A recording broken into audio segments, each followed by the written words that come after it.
170. Penerjemah, Rainbow Turtle. Saya ingat saat saya membaca novel untuk pertama kalinya. Tekstur kertas lembut menyentuh ujung jari saya. Huruf hitam bermekaran di bidang putih. Tekstur halaman saya lipat dengan tangan saya. Tidak penting membaca surat-surat itu. Yang penting adalah kemana surat-surat itu menuntun Anda. Ibu saya, yang suka buku, biasa mengatakan ini. Setidaknya bagi saya, itu bukan hanya perkataan. Kesenjangan dalam cetak hitam. Taman salju kecilku terletak di antara surat-surat itu. Ruang ini, yang terlalu kecil untuk didatangi seseorang, adalah tempat yang sempurna untuk seorang anak yang suka bersembunyi. Setiap kali terdengar suara yang menyenangkan, surat-surat itu bertumpuk seperti salju. Di dalamnya, saya menjadi pahlawan. Saya memiliki petualangan, dicintai dan diimpikan. Jadi, saya membaca, dan membaca lagi. Saya ingat pertama kali saya akan menyelesaikan buku. Rasanya seperti kehilangan dunia. Tokoh protagonis dan pendukung berjalan dengan kalimat, mereka hidup bahagia selamanya, dan saya ditinggalkan sendirian di akhir cerita. Dalam kesombongan dan rasa pengkhianatan, diri muda saya berjuang karena saya tidak tahan dengan kesepian. Inilah akhirnya. Mungkin itu mirip dengan belajar tentang kematian. Untuk pertama kalinya, saya menyadari bahwa ada sesuatu yang terbatas. Ibuku berkata, inilah akhirnya. Tidak ada yang terjadi selanjutnya. Tidak ada, selanjutnya. Ibuku kedinginan saat dia mengatakan kepadaku kebenaran yang brutal. Namun, hanya karena itu adalah akhir, bukan berarti Anda telah melihat keseluruhan cerita. Lalu dia memberi saya nasihat bijak. Iya. Baca lagi. Baca kembali kisah yang sudah selesai. Sebagai seorang anak, saya tidak tahu apa artinya ini. Mengapa membaca cerita yang sudah saya ketahui? Jika Anda membacanya lagi, itu pasti akan menjadi cerita yang berbeda. Saya tidak mau. Saya keras kepala karena saya takut merasakan kekurangan lagi. Kemudian ibu saya berkata, apakah Anda ingin membacanya bersama? Maka, saya belajar membaca lagi.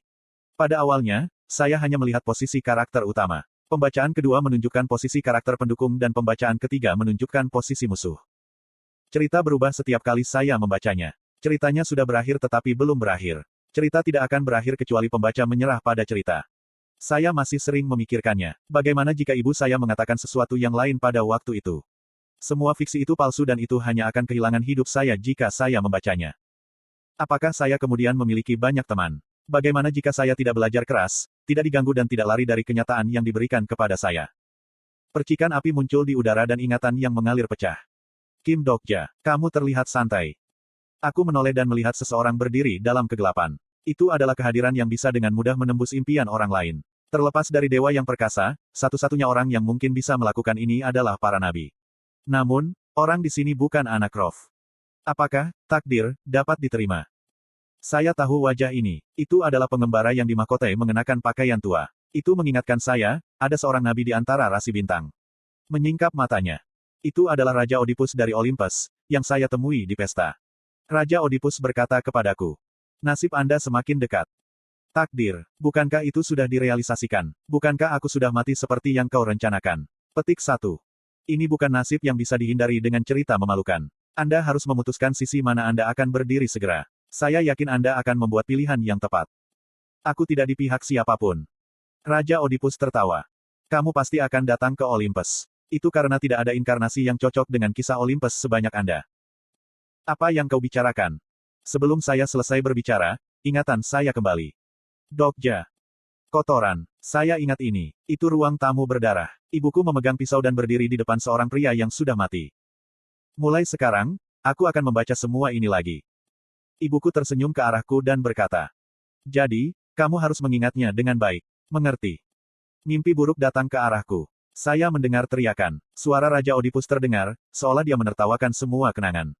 Sukseskan karnaval petir. Kalau tidak, Anda akan mati, selamanya, dalam skenario berikut. Atribut, Eight Life telah diaktifkan. Tubuhmu akan dibangkitkan. Nafas saya keluar seperti cairan ketuban. Kepala ular kedua telah dikorbankan. Kekuatan kepala adalah kecerdasan. Kulitku yang dingin berubah hangat lagi dan otot-ototku yang meregang bertambah kuat. Ini adalah kematian keempat yang saya alami. Sekali melawan naga api, sekali melawan bencana banjir dan sekali ketika berhadapan dengan nirvana. Pada titik ini, saya harus memikirkan apakah Yo Jong Hyuk adalah Sunfish atau apakah saya Sunfish. Petik 2. Di mana tempat ini? Saya melihat sekeliling tetapi saya tidak tahu di mana saya berada. Saya hanya melihat tanah seperti awan putih dan langit terbuka. Apakah kastil kegelapan ini? Efek bonus telah mempercepat aksi otakmu. Karena bonus kebangkitan, penilaian saya terhadap situasi menjadi lebih jelas dan lebih cepat. Saya memutuskan untuk melihatnya lagi dari awal. Pertama, ada pertanyaan terbesar. Kenapa aku mati? Saya telah menggunakan sudut pandang orang ketiga untuk menonton Paradise dan meninggalkan tubuh saya dengan Han Suyong. Tiba-tiba, kesadaran saya kabur dan pesan kematian muncul. Hanya ada satu kesimpulan. Seseorang membunuhku ketika aku sedang tidur. Siapa itu? Han Suyong. Prestasi baru telah ditambahkan ke cerita kelima Anda. Orang-orang akan mengenalmu sebagai Mesias yang berani malu. Saya meninggal pada waktu yang aneh sehingga prestasi yang aneh ditambahkan ke cerita saya. Saya tidak berpikir itu sebenarnya memalukan. Nubuat itu adalah, inkarnasi Kim Dokja akan dibunuh oleh orang yang paling dia cintai. Kemudian untuk membunuhku, mereka pasti seseorang yang aku cintai. Hai Kim Dokja, kamu selamat. Di kejauhan, Han Suyong berjalan seperti ini. Apa yang sebenarnya terjadi? Penyergapan. Han Suyong menggerutu saat dia melihat ke arah awan. Itu adalah tempat di mana tidak ada yang bisa dilihat kecuali awan mengambang. Itu adalah pemandangan yang terlalu damai untuk disebut penyergapan. Begitu kamu tertidur, beberapa orang muncul yang mengejarmu. Saya mencoba untuk menghentikan mereka tetapi tidak berhasil. Kamu berakhir dengan luka fatal dan aku membawamu pergi sambil menangis. Tiba-tiba, saya muncul di tempat ini. Petik 2. Kisah itu mengalir secara alami seperti awan tetapi itu sulit dipercaya. Skill Lie Detection Level 2, diaktifkan. Anda telah mengkonfirmasi bahwa pernyataan itu benar. Petik 2. Apakah kamu melihat wajah orang-orang yang menyerang? Semua orang memakai topeng dan saya tidak bisa melihat dengan benar. Saya melihat beberapa orang menggunakan atribut deteksi tetapi saya tidak mengenal mereka. Petik 2. Perjalanan 3 hari telah membuat Han Suyong jauh lebih kuat. Sekarang Han Suyong akan berada di peringkat ke-20 dalam Dark Castle. Namun orang-orang menerobosnya untuk membunuhku, lalu membawa kami ke sini. Saya tidak dapat menemukan kelompok yang masuk akal, tidak peduli seberapa keras saya berpikir. Kamu tidak menemukan hal lain. Ngomong-ngomong, bukankah kamu benar-benar santai? Siapa yang menderita selama 3 hari? Petik 2. 3 hari. Kamu sudah mati selama 3 hari. Apakah kamu tidak tahu? Petik 2. Itu mengingatkan saya, Eight Life memiliki sedikit waktu tunggu. 3 hari. Sial, apa yang terjadi pada anggota partai lainnya? Tentunya mereka belum beralih ke skenario berikutnya. Jika demikian, semua rencana saya akan salah. Han Suyong menghela nafas. Tidak peduli seberapa jauh aku pergi, hanya ada awan. Saya sudah menyerah. Petik 2. Petik 2. Itukah sebabnya kamu merilis klonmu? Klon Han Suyong sedang berlatih di berbagai bagian bidang cloud. Han Suyong berlatih dalam teknik senjata tersembunyi. Han Suyong melatih gerak kakinya. Masing-masing Han Suyong dikhususkan untuk satu keterampilan. Ini adalah pelatihan saya sendiri. Saya tidak ingin membuang waktu menunggu Anda dan sekali saya mengambil kembali klon saya, kemampuan skill saya meningkat dengan cepat. Petik 2. Entah bagaimana, saya menemukan rahasia di balik bagaimana Han Suyong bisa menjadi begitu kuat dalam waktu sesingkat itu. Apakah Anda seorang? Petik 2. Aku seorang. Sial, itu sedang menyaring sesuatu seperti ini. Yah, saya punya ide tentang apa yang ingin Anda katakan. Petik 2. Bagaimanapun, dia tidak tampak seperti penulis plagiar lagi. Tiba-tiba aku penasaran. Deskripsi asli di Ways of Survival tidak menjelaskan keterampilan avatar secara detail. Tidak buruk mempelajari lebih banyak tentang keterampilan ini. Apakah tidak ada kendala pada skill? Anda dapat membuat jumlah klon yang tak terbatas selama Anda memiliki kekuatan sihir. Petik 2. Itu akan menjadi penipuan. Tentu ada batasannya. Setiap kali saya menggunakan skill, saya membagikan beberapa kenangan saya dengan avatar. Petik 2. Petik 2. Beberapa ingatanmu. Lalu bagaimana dengan setelah avatar mati? Petik 2. Kalau begitu aku akan kehilangan ingatan.